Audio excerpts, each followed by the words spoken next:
Okay, I wanted to share a quick video just to help you kind of manage ads emotionally. Pardon me. Something that we don't really think about a lot is like when to actually turn off the ads.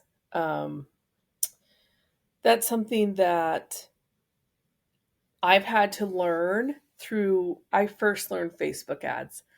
So when you get a sell in your account in ads,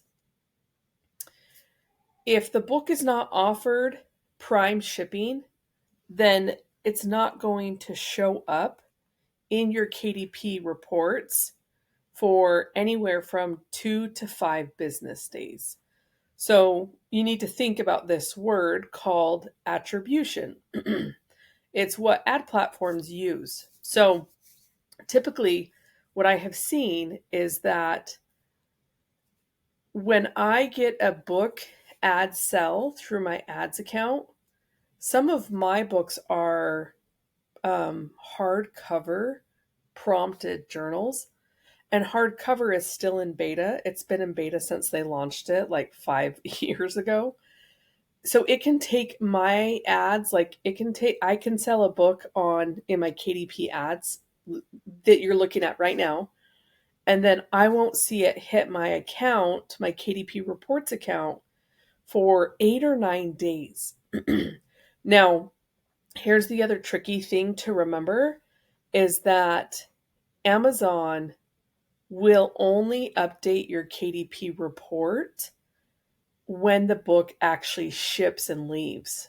So that means when you get a book ad sell here, it's not going to show up in your KDP report for days. So I typically tell people, like, you might be turning off your ads too early if you are not seeing that. And I say that because I've turned off my ads too early. And then I came back and I looked at campaigns I had turned off. And I was like, oh, I got sales in there. And so we need to give ourselves a little bit of time to let the ad work. Okay. Now, if you have a book that has a royalty of like $4 and you have spent $24 on that campaign and it's still not converting for a $4 royalty, then turn it off.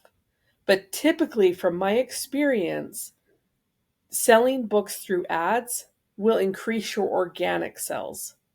So, right now, when I spend about $1 on ads, I'm getting $3 back, but it takes 60 days because of the royalties. So there is some ramping up period, but I just wanted to clear that up so you don't turn off ads too quickly.